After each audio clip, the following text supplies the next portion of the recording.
Assalamualaikum warahmatullahi wabarakatuh. Kami dari kelompok 3 akan mempresentasikan hasil judul PowerPoint kami yaitu evaluasi bioplastik dari kulit pisang. Anggota kelompok kami sendiri yaitu pertama Dwiki Arif Rahmati dengan NPM 01914, kedua David Yuliana Sari dengan NPM 01929, ketiga Haris Fajar Kurniawan dengan NPM 01931, kedua Wahyu Wibisono Nur Aminuwo dengan NPM 01932, kelima Adinda Jamilatul Lestari dengan NPM 01936, dan keenam yaitu Ivan Maulana Alfandi dengan NPM 01937.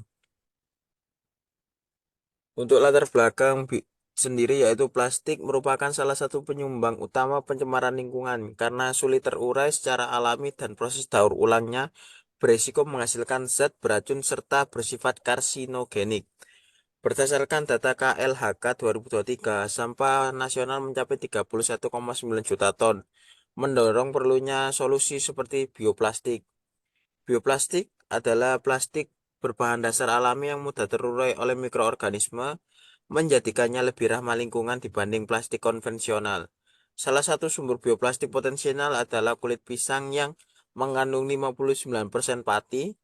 Meski bioplastik berbasis pati rentan pecah dan kurang elastis, penguatan dengan selulosa dan plasticizer dapat meningkatkan kekuatannya. Untuk materi selanjutnya akan dijelaskan oleh teman saya, Dwiki Arif Rahmati. Waktu dan tempat dipersilakan. Baik, terima kasih Mas Haris. Saya akan melanjutkan presentasi selanjutnya, yaitu adalah hasil dan pembahasan. Di mana pada layar ada tabel yang berupa bahan, metode, hasil uji, yang hasil ujinya yaitu biodegradasi, kuat tarik, dan elongasi. Untuk yang pertama yaitu adalah kulit pisang 10% dengan gliserol 2%. Dengan hasil uji biodegradasinya didapatkan 4 hari, kemudian kuat tariknya 3 MPa, untuk elongasinya 115,43%. Yang kedua, yaitu adalah kulit pisang 40% ditambahkan dengan gliserol 1,5% dan juga tapioka. Hasil uji coba untuk biodegradasinya didapatkan 56 hari dan kuat tariknya 66,39 MPa. Nah, selanjutnya kulit pisang Musa Paradisica dan gliserol 25%. Didapatkan hasil uji biodegradasi selama 21 hari. Kemudian ada kulit pisang ditambahkan dengan gliserol 7,5%. Didapatkan hasil uji coba kuat tarik 1,53 MPa dan elongasinya 18,77%. Kemudian ada kulit pisang Prata 8 gram dan ditambahkan dengan gliserol 15%. Didapatkan hasil uji cobanya biodegradasi selama 10 hari dan elongasinya 31%. Selanjutnya dengan penambahan gliserol 25%. Didapatkan hasil uji cobanya biodegradasi selama 10 hari dan selanjutnya yaitu penambahan gliserol 0,4% dan maizena. Didapatkan hasil uji kuat tarik sebesar 8,22 MPa dan elongasinya 40,4%. Lalu selanjutnya dengan penambahan gliserol 14%. Dapatkan hasil uji coba biodegradrasinya selama 10 hari dan kuat tariknya sebesar 11,89 MPa. Yang berikutnya penambahan gliserol 40%. Didapatkan biodegradasinya selama 6 hari dan elongasinya 44,44%. Yang terakhir, dengan penambahan gliserol 7%. Didapatkan hasil uji coba biodegradasinya selama 13 hari. Untuk slide selanjutnya akan disampaikan oleh Mbak David Yuliana Sari. Waktu dan tempat saya persilakan. Baik, terima kasih sebelumnya Dwiki Ari Rahmadi. Saya David Yuliana Sari akan melanjutkan pemaparan materi mengenai beberapa bahan yang digunakan untuk pembuatan bioplastik kulit pisang.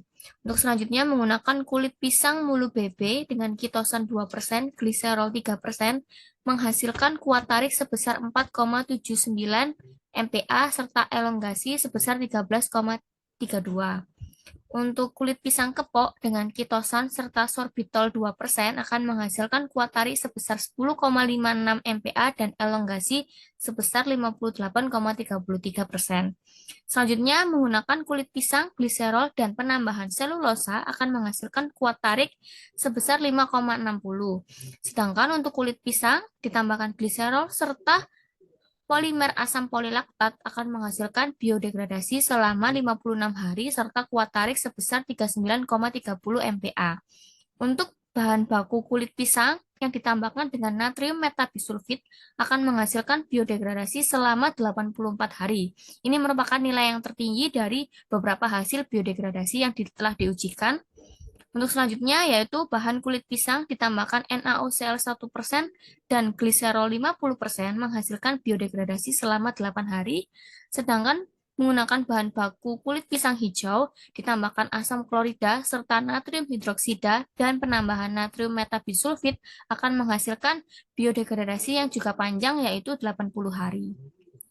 Beberapa dari perbedaan penambahan dari sifat plasticizer yang digunakan dalam bioplastik ini memainkan peran yang penting dalam meningkatkan kualitas bioplastik. Salah satunya yang pertama yaitu kita menggunakan bioplastik dari kulit pisang, yang mana kulit pisang itu mengandung 59% pati, yaitu sebagai polimer utamanya, di mana pati ini dari kulit pisang memiliki kelemahan, yaitu berupa sifatnya yang rapuh dan memiliki daya serap air yang tinggi. Oleh karena itu, ditambahkan beberapa plasticizer yang akan meningkatkan sifat mekanik dari bioplastik yang dihasilkan. Salah satunya yang paling umum yang digunakan yaitu gliserol dan sorbitol, yang mana dua plasticizer yang ditambahkan ini berfungsi untuk meningkatkan fleksibilitas dan plastisitas dari bioplastik yang dihasilkan. Selanjutnya, bahan penambah kitosan yaitu berfungsi sebagai memperkuat sifat mekanik dan mengurangi penyerapan air sehingga waktu biodegradasinya lebih panjang. Untuk natrium metabisulfit juga berfungsi sebagai antioksidan dan antimikroba, di mana ini digunakan untuk memperpanjang umur bioplastik sehingga bahan baku yang ditambahkan natrium metabisulfit memiliki hasil biodegradasi yang lebih lama, yaitu sebesar 80 hingga 84 hari seperti tabel yang sudah saya sampaikan sebelumnya. Selanjutnya yaitu sifat yang ditambahkan sebagai penguat serta menjadikan komponen yang ramah lingkungan, yaitu salah satunya menggunakan bahan polimer asam polilaktat. Untuk materi selanjutnya akan dilanjutkan oleh Wahyu Wibisono. Untuk waktu dan tempat dipersilahkan. Oke, terima kasih atas waktunya Mbak David. Mohon izin untuk melanjutkan yaitu uji degradasi. Pada layar itu sudah dilihat yaitu grafik sifat mekanik bioplastik dari kulit pisang. Waktu degradasi bioplastik dari kulit pisang dengan penambahan plasticizer. Bahan-bahannya yaitu telah ditambahkan seperti HCl, HCl, gliserol, dan sebagainya. Dari grafik ini didapatkan hasil tertinggi untuk jangka biodegradasinya adalah pada bahan natrium metabisulfit, yaitu selama 84 hari. Sedangkan untuk yang paling singkat, untuk jangka biodegradasinya adalah yang menggunakan gliserol 2% nya selama 4 hari. Waktu biodegradasi tercepat ini terjadi pada bioplastik dengan bahan penambahan aditif gliserol 2% yang berlangsung selama 4 hari. Penambahan gliserol dapat dalam pembuatan bioplastik mempercepat proses degradasinya. Karena hal ini terjadi itu karena gliserol bersifat hidrofilik, sehingga mudah larut dalam air. Ketika gliserol menyerap air dari tanah, hal ini memicu dan mempercepat proses degradasi bioplastik. Pada degradasi terlama yaitu di bahan natrium metabil sulfit yaitu selama 84 hari per hari, yaitu hal ini disebabkan oleh sifat antioksidan metabisulfit sehingga bioplastik tahan lama dan tidak mudah rusak. Next.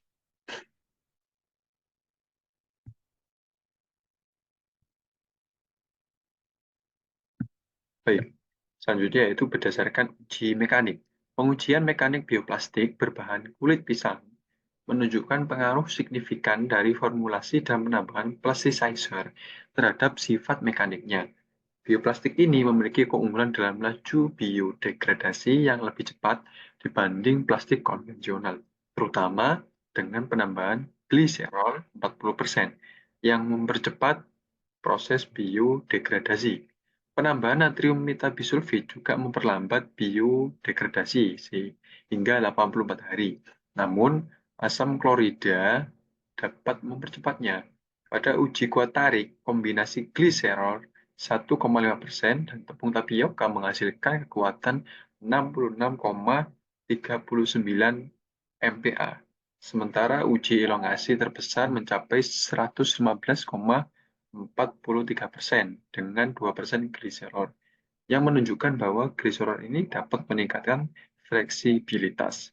Kombinasi dari ketiga bahan gliserol, ketosan, dan sorbitol juga meningkatkan kuat tarik dan elongasi, dengan sorbitol berperan sebagai agen plastisitas. Penambahan polimer asam polilaktat dalam bioplastik meningkatkan kuat tarik hingga 39,30 MPa. Hal ini memperlihatkan peningkatan signifikan dalam sifat mekanik bioplastik. Next.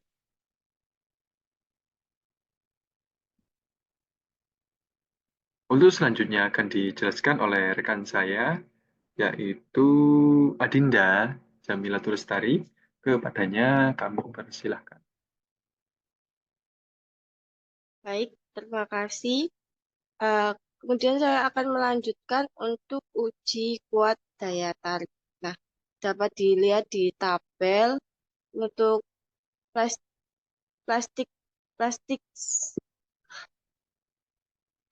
zer yang digunakan meliputi gliserol dengan berbagai konsentrasi serta kombinasi gliserol dengan bahan lain seperti tapioka, maizena, ketosan, sorbitol, selulosa, dan polimer asam polilaktat. Hasil menunjukkan bahwa penambahan gliserol 1,5% dengan tambahan tapioka menghasilkan kuat tarik tertinggi sebesar 66,39 MPa dibandingkan dengan kombinasi aditif lainnya. Ini menunjukkan bahwa dengan adanya kandungan tepung tapioka dalam campuran bioplastik, kelenturan dan persentase perpanjangan bioplastik yang dihasilkan menjadi lebih tinggi. Next.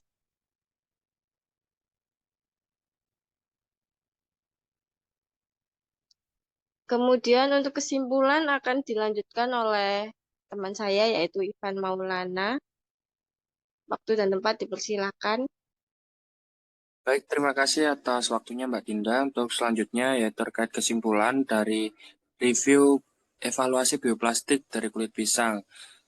Pada review ini, prospek pembuatan bioplastik dari kulit pisang pada grafik gambar 1 dan 2 dapat difokuskan pada kombinasi adiktif yang memberikan keseimbangan optimal antara waktu biodegradasi yang panjang serta menghasilkan kuat tarik yang tinggi, di mana hasil uji untuk kuat tarik dengan kombinasi gliserol 1,5% dengan tapioka menunjukkan kekuatan mekanik tertinggi sebesar 66,39 MPa, yang mencerminkan potensi besar dalam aplikasi yang membutuhkan daya tahan yang tinggi. Kemudian untuk memperpanjang waktu biodegradasi, penggunaan aditif seperti natrium metabisulfit dapat memperpanjang waktu degradasi hingga 84 hari. Kemudian kombinasi dengan menggunakan gliserol 1,5% dengan tapioka untuk kekuatan tarik ditambah dengan natrium metabisulfit untuk memperlambat degradasi, berpotensi menghasilkan bioplastik yang tahan lama namun sifat mekaniknya tetap kuat. Strategi ini memungkinkan pengembangan bioplastik yang tidak hanya ramah lingkungan, tetapi juga memiliki aplikasi yang komersial yang lebih luas dalam produk yang membutuhkan daya tahan yang lebih lama. Bioplastik dengan biodegradasi lambat dapat digunakan untuk aplikasi kemasan makanan yang membutuhkan ketahanan selama masa simpan yang lama, seperti kemasan produk segar atau barang-barang kering yang tidak segera dikonsumsi. Peningkatan sifat mekanik bioplastik dan penambahan plasticizer diperlukan untuk memperpanjang masa simpan yang bertujuan meningkatkan kinerja kemasan bioplastik untuk produksi pangan berkelanjutan. Untuk selanjutnya saya kembalikan ke moderator Mas Haris. Dipersilakan. Baik, terima kasih Mas Ivan. Sekian presentasi dari kelompok kami. Mohon maaf bila ada kesalahan baik tutur kata maupun perbuatan. Wassalamualaikum warahmatullahi wabarakatuh.